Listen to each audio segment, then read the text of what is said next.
নমস্কার বন্ধুরা, তোমাদের WBP KP, WBP SI, clerkship ও রাজ্য পঞ্চায়েত পরীক্ষা অর্থাৎ আসন্ন সমস্ত পরীক্ষার জন্য দুর্দান্ত কমনযোগ্য জিকে নিয়ে আমরা হাজির হয়েছি। খুব মনোযোগ সহকারে দেখবে যদি অল্প পড়ে বেশি নাম্বার পেতে চাও। তো চলো আজকের ক্লাস শুরু করছি। কি রয়েছে প্রথম প্রশ্ন, দক্ষিণ মধ্য রেলওয়ের সদর দপ্তর কোন শহরে অবস্থিত? দক্ষিণ মধ্য রেলওয়ের সদর দপ্তর কোন শহরে অবস্থিত? কি হবে অ্যান্সারটি? অ্যান্সারটি কিন্তু হয়ে যাবে সেকেন্দ্রাবাদ। তাহলে দক্ষিণ মধ্য রেলওয়ের সদর দপ্তর কোথায় অবস্থিত? সেকেন্দ্রাবাদে। তারপর দেখো মধ্য রেলের সদর দপ্তর কোথায় অবস্থিত? মুম্বাইয়ে। পূর্ব মধ্য রেলের সদর দপ্তর কোথায় অবস্থিত? হাজিপুরে। পূর্ব উপকূল রেলের সদর দপ্তর কোথায় অবস্থিত? ভুবনেশ্বরে। পূর্ব রেলের সদর দপ্তর কোথায় অবস্থিত? কলকাতায়। মধ্য রেল হল ভারতীয় রেলওয়ের 18টি জোনের মধ্যে একটি। এটা 2রা অক্টোবর 1966 সালে প্রতিষ্ঠিত হয়েছিল। পরবর্তী প্রশ্ন কি রয়েছে দেখো, কাঁসা কিসের সংকর ধাতু? খুবই ইম্পর্টেন্ট একটি প্রশ্ন। কাঁসা কিসের সংকর ধাতু? কি হবে অ্যান্সারটি? অ্যান্সারটি কিন্তু হয়ে যাবে তামা এবং টিন। কাঁসা হচ্ছে তামা এবং টিনের সংকর ধাতু। কাঁসা টিন ও তামার ধাতুর মিশ্রণ। তারপর দেখো হরপ্পা যুগে কাঁসার সংকর তৈরি করা হয়েছিল। এবার দেখো কিছু উল্লেখযোগ্য সংকর ধাতু এবং তা কি দিয়ে তৈরি। পিতল। পিতল কার সংকর ধাতু? তামা ও দস্তার সংকর ধাতু হচ্ছে কে? পিতল। তামা ও টিনের সংকর ধাতু কি? এটা হচ্ছে কাঁসা। লোহা ও কার্বনের সংকর ধাতু কি? ইস্পাত। আয়রন ও নিকেলের সংকর ধাতু কি? ইনভার। সোনা ও রূপার সংকর ধাতু কি? ইলেকট্রাম। ইলেকট্রাম হচ্ছে সোনা ও রূপর সংকর ধাতু। ভারতীয় জাতীয় কংগ্রেসের দ্বিতীয় অধিবেশন কোথায় অনুষ্ঠিত হয়েছিল? ভারতীয় জাতীয় কংগ্রেসের দ্বিতীয় অধিবেশন কোথায় অনুষ্ঠিত হয়েছিল? তাহলে কি হয়ে যাবে অ্যান্সারটি? অ্যান্সারটি কিন্তু হয়ে যাবে কলকাতা। তাহলে ভারতীয় জাতীয় কংগ্রেসের দ্বিতীয় অধিবেশন কোথায় অনুষ্ঠিত হয়েছিল? কলকাতায়। ভারতীয় জাতীয় কংগ্রেস 1885 সালের 28শে ডিসেম্বর প্রতিষ্ঠিত হয়েছিল। এটি এ ও হিউম দ্বারা প্রতিষ্ঠিত হয়েছিল। এই ও হিউম ছিলেন ভারতীয় জাতীয় কংগ্রেসের প্রথম সম্পাদক। ভারতীয় জাতীয় কংগ্রেসের প্রথম অধিবেশন 1885 সালে মুম্বাই অনুষ্ঠিত হয়েছিল। ভারতীয় জাতীয় কংগ্রেসের প্রথম অধিবেশনটির সভাপতিত্ব করেছিলেন ডব্লিউ.সি. ব্যানার্জি। সরোজিনী নাইডু ছিলেন ভারতীয় জাতীয় কংগ্রেসের প্রথম ভারতীয় মহিলা সভানেত্রী। সুভাষচন্দ্র বোস ছিলেন ভারতীয় জাতীয় কংগ্রেসের প্রথম নির্বাচিত সভাপতি। বৃষ্টির পরে কোথায় রামধনু দেখা যায়? বৃষ্টির পর কোথায় রামধনু দেখা যায়? কি হবে অ্যান্সারটি? অ্যান্সারটি কিন্তু হয়ে যাবে সূর্যের বিপরীতে, অর্থাৎ সূর্যের বিপরীত দিকে কিন্তু রামধনু দেখা যায়। রামধনু সূর্যের আলো গ্রহণের জন্য সূর্যের বিপরীতে গঠিত হয়। রামধনু সূর্যের আলো পেতে সূর্যের বিপরীত দিকে থাকে।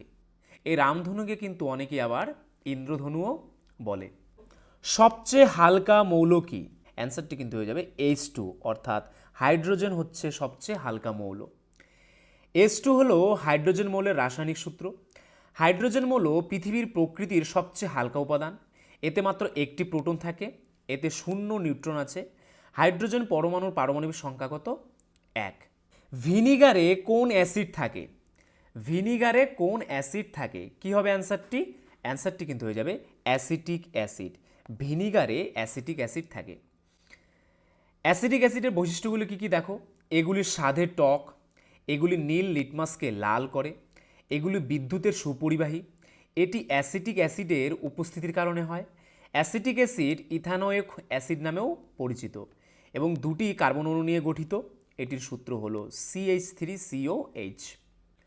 পরবর্তী প্রশ্ন কি রয়েছে দেখো, 2022 সালের জানুয়ারিতে কোন দেশ G7 প্রেসিডেন্সির দায়িত্ব গ্রহণ করে?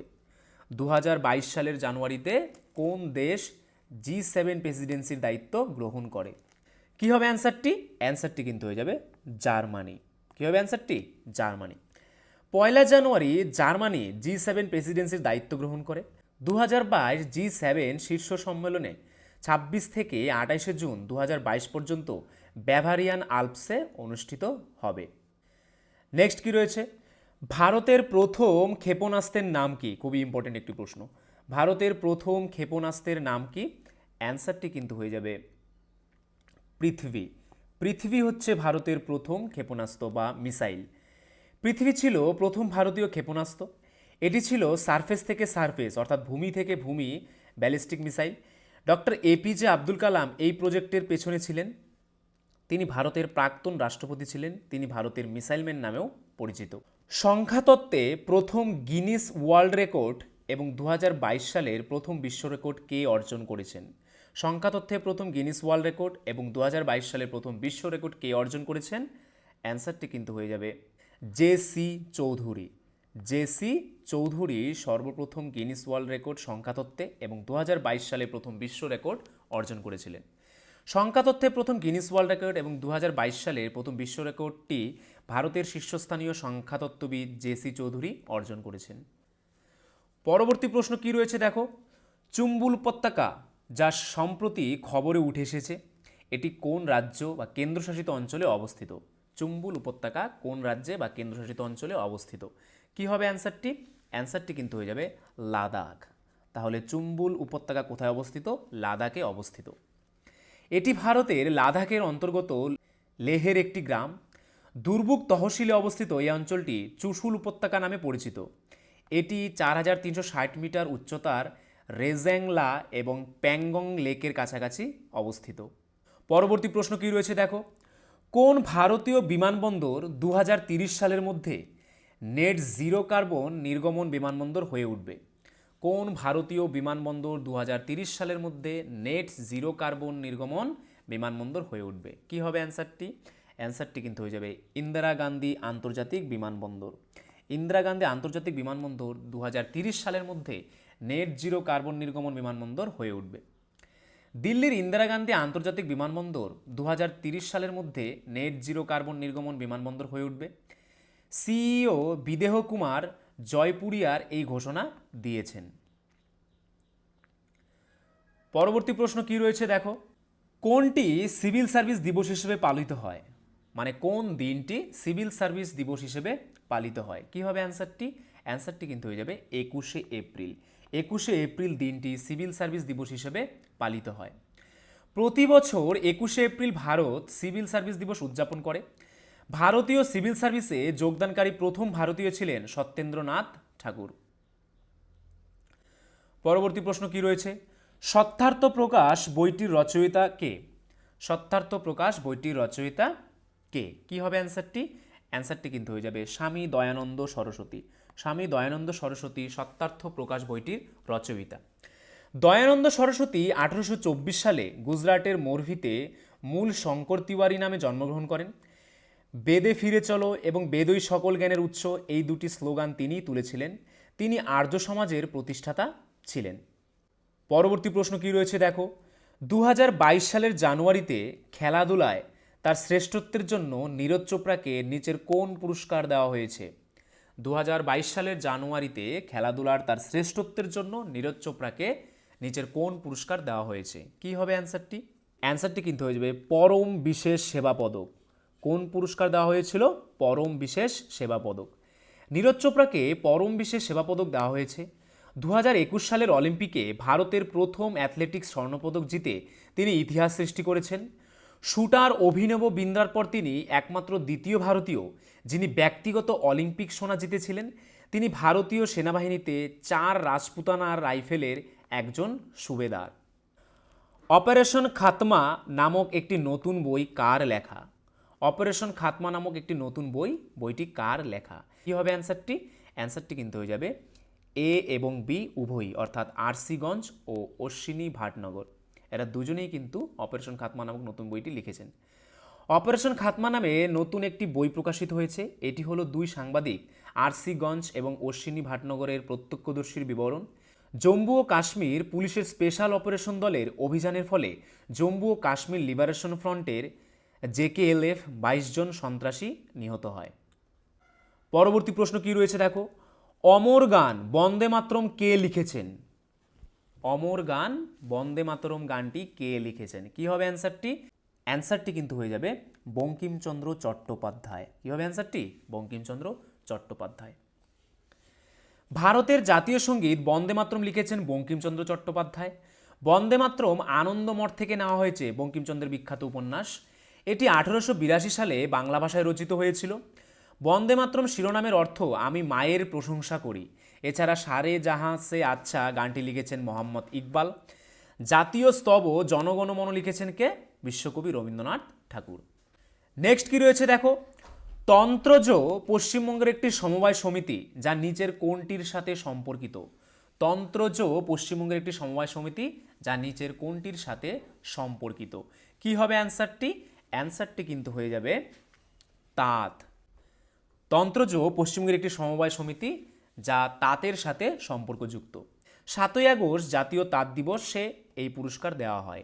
সূর্য অধ্যয়নের জন্য ভারতীয় মহাকাশ গবেষণাগার সংস্থা বা ইসরো দ্বারা প্রস্তাবিত মিশনের নাম কি? সূর্য অধ্যয়নের জন্য ভারতীয় মহাকাশ গবেষণা সংস্থা বা ইসরো দ্বারা প্রস্তাবিত মিশনের নাম কি? অ্যান্সারটি কিন্তু হয়ে যাবে আদিত্য L1।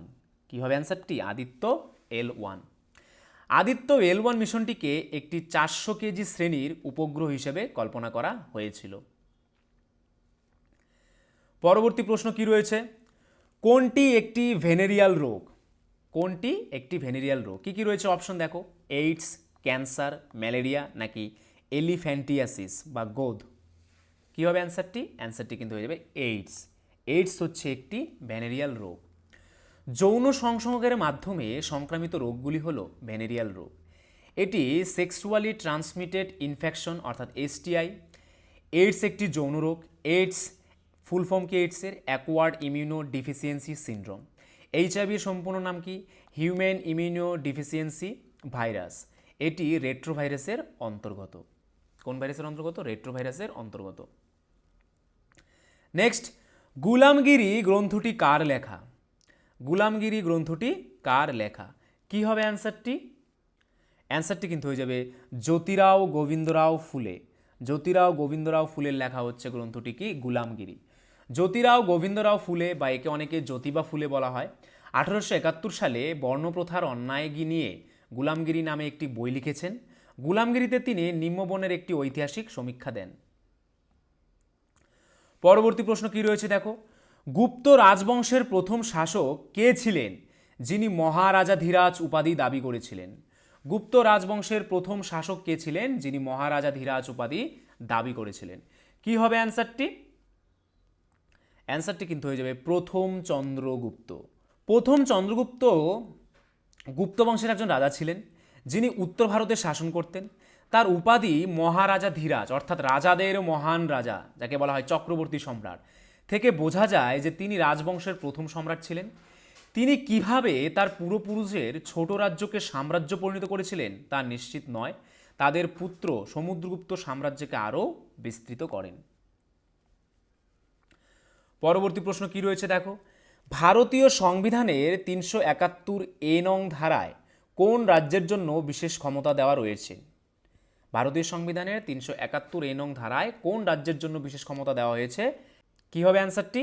অ্যান্সারটি কিন্তু হয়ে যাবে নাগাল্যান্ড রাজ্যের জন্য। 371 নং ধারা নাগাল্যান্ড সংবিধানের 371 নং ধারায় মূলত বলা হয়েছে যে নাগাদের ধর্মীয় বা সামাজিক রীতি, নাগ রীতিগত আইন ও পদ্ধতি, নাগা রীতিগত আইন, নাগরিক বা ফৌজদারি বিচার সম্পর্কিত কোনো বিষয়ে এবং জমি ও এর সংস্থানসমূহের মালিকানা ও হস্তান্তর সংক্রান্ত কোনো বিষয়ে সংসদের কোনো আইন নাগাল্যান্ড কি করে? রাজ্যে প্রযোজ্য হবে না। পরবর্তী প্রশ্ন কি রয়েছে, তরাইনের প্রথম যুদ্ধ কবে হয়? তরাইনের প্রথম যুদ্ধ কবে হয়? কি হবে অ্যান্সারটি? অ্যান্সারটি কিন্তু হয়ে যাবে 1191 অর্থাৎ 1191 খ্রিস্টাব্দে তরাইনের প্রথম যুদ্ধ হয়েছিল। প্রথম তরাইনের যুদ্ধ 1151 সালে মোহাম্মদ ঘোরি ও পৃথ্বীরাজ চৌহান এবং তাদের মিত্রদের মধ্যে তরাইনের নিকটে সংঘটিত হয়েছিল। পরবর্তী প্রশ্ন কি রয়েছে, উগ্যামি দেখা যায় কিসে? উগ্যামি দেখা যায় কিসে? কি কি রয়েছে অপশনগুলো দেখো, ব্যাকটেরিয়া, মস ও ফার্ন, ফুল গাছপালা, ছত্রাক। এদের মধ্যে কোনটিতে উগ্যামি দেখা যায়? কি হবে অ্যান্সারটি? অ্যান্সারটি কিন্তু হয়ে যাবে মস ও ফার্ন। মস ও ফার্নে কিন্তু উগ্যামি দেখা যায়। যে প্রকার সিনগ্যামিতে স্ত্রীগ্যামেটটি আকারে বড় ও নিশ্চল প্রকৃতির এবং পুংগ্যামেটটি ছোট ও সচল প্রকৃতির হয় তাকে উগ্যামি বলে। পরবর্তী প্রশ্ন কি রয়েছে দেখো, মাছ ও উভচরের মধ্যে সংযোগ রক্ষাকারী প্রাণীর নাম কি? খুবই ইম্পর্টেন্ট একটি প্রশ্ন। মাছ ও উভচরের মধ্যে সংযোগ রক্ষাকারী প্রাণীর নাম কি? অ্যান্সারটি কিন্তু হয়ে যাবে লাংফিশ। কী হবে অ্যান্সারটি? লাংফিশ। লাংফিশ হলো মাছ এবং উভচর প্রাণীর মধ্যে সংযোগকারী লিঙ্ক। এতে মাছ এবং উভচর উভয়ের বৈশিষ্ট্য রয়েছে। এটি মাছ এবং উভচরদের মধ্যে অনুপস্থিত লিঙ্ক হিসেবেও বিবেচিত হয়। পরবর্তী প্রশ্ন কি রয়েছে দেখো, টেকচাঁদ ঠাকুর কার ছদ্মনাম? কার ছদ্মনাম টেকচাঁদ ঠাকুর? কি হবে অ্যান্সারটি? অ্যান্সারটি কিন্তু হয়ে যাবে প্যারীচাঁদ মিত্র। প্যারীচাঁদ মিত্রের ছদ্মনাম হচ্ছে টেকচাঁদ ঠাকুর। তারপর দেখো বিভিন্ন কবির ছদ্মনাম। শরৎচন্দ্র চট্টোপাধ্যায়ের ছদ্মনাম কি? অনিলা দেবী। রবীন্দ্রনাথ ঠাকুরের ছদ্মনাম কি বা তিনি কোন নামে লিখতেন? ভানু সিংহ, আল্লাকলি এবং কি পাকরাশি। কাজী নজরুল ইসলাম ছদ্মনাম কি? ধূমকেতু ও ব্যাঙাচি। ব্যাঙাচি কিন্তু প্রশ্নটি বারবার আসে যে ব্যাঙাচি কার ছদ্মনাম। বঙ্কিমচন্দ্র চট্টোপাধ্যায়ের ছদ্মনাম কি? কমলাকান্ত। সুকুমার রায়ের ছদ্মনাম কি? তাতা। সুবোধ ঘোষের ছদ্মনাম কালপুরুষ ও সুপান্থ। প্রেমেন্দ্র মিত্রের ছদ্মনাম কৃত্তিবাস। বিভূতিভূষণ বন্দ্যোপাধ্যায়ের কচ্চিৎ প্রৌঢ়।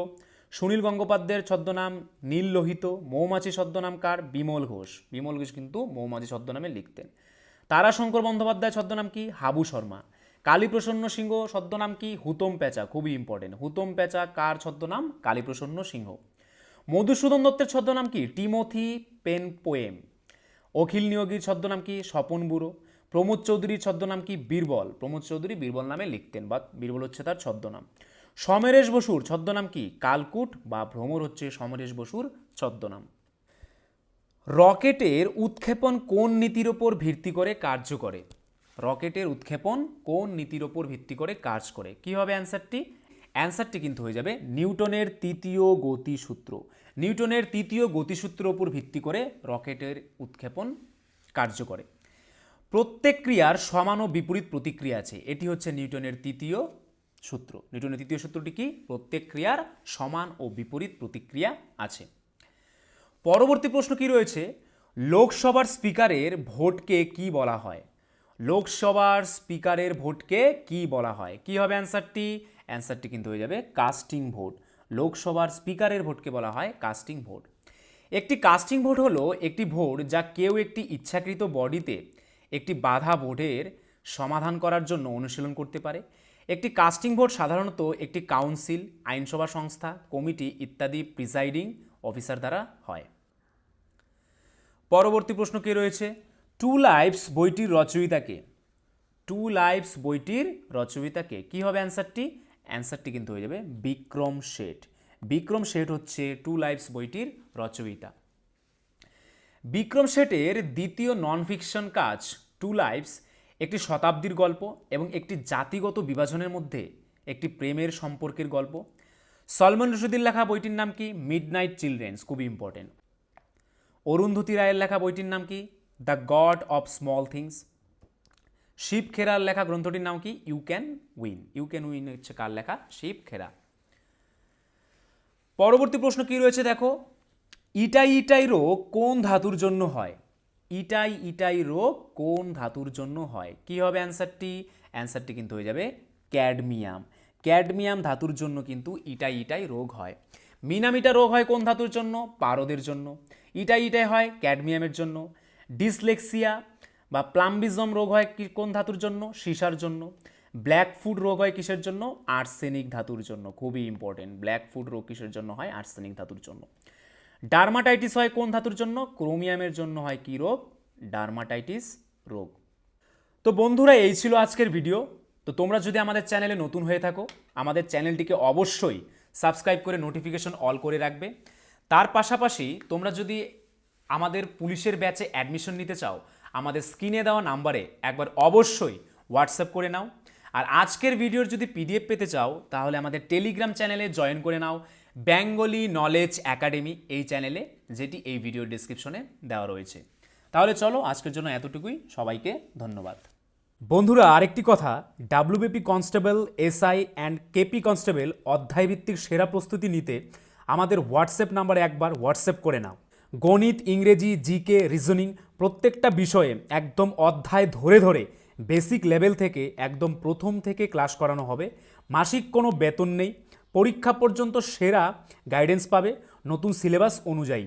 Live class, recorded class plus PDF all পাবে। একবার পেমেন্ট করলেই যতদিন না চাকরি পাচ্ছ ক্লাস করতে পারবে। One time payment. 5 জন আলাদা আলাদা টিচার্সের মাধ্যমে তোমাদের প্রত্যেকটি সাবজেক্ট ধরে ধরে অঙ্ক একদম যারা কিছুই বুঝতে পারো না তাদের জন্য জলের মতো সহজ করে বুঝিয়ে দেওয়া হবে। আমাদের কলকাতা পুলিশের এসআইতে আমরা 95% হুবহু প্রশ্ন কমন দিয়েছি প্রমাণসহ। সেই কমনের প্রমাণ পেতে তোমরা জয়েন করে নাও আমাদের টেলিগ্রাম চ্যানেলে বেঙ্গলি নলেজ একাডেমিতে, লিঙ্ক ইন ডেসক্রিপশন। এটি আমাদের 7 নম্বর ব্যাচ। প্রথম 100 জন 30% ডিসকাউন্ট পাবে। প্রথম 100 জন 30% ডিসকাউন্ট পাবে। তাই ভাই, তোমার যদি একটি সিট এনি হাউ চাই, যেহেতু পশ্চিমবঙ্গ পুলিশ এবং কলকাতা পুলিশ দুটো ভ্যাকেন্সি বেরিয়েছে, তাই একটিতে না একটিতে কিন্তু তোমার হবেই এবার। যদি আমাদের কাছে প্রস্তুতি নাও, 95% হুবহু কমন দেওয়ার দায়িত্ব আমাদের। তোমরা শুধু পড়াশোনা করবে। তো প্রস্তুতি নিতে হলে কিন্তু স্ক্রিনে দেওয়া নাম্বারে একবার অবশ্যই হোয়াটসঅ্যাপ করে নাও। একদম বেসিক থেকে ধরে ধরে প্রথম থেকে সমস্ত ক্লাস করানো হবে।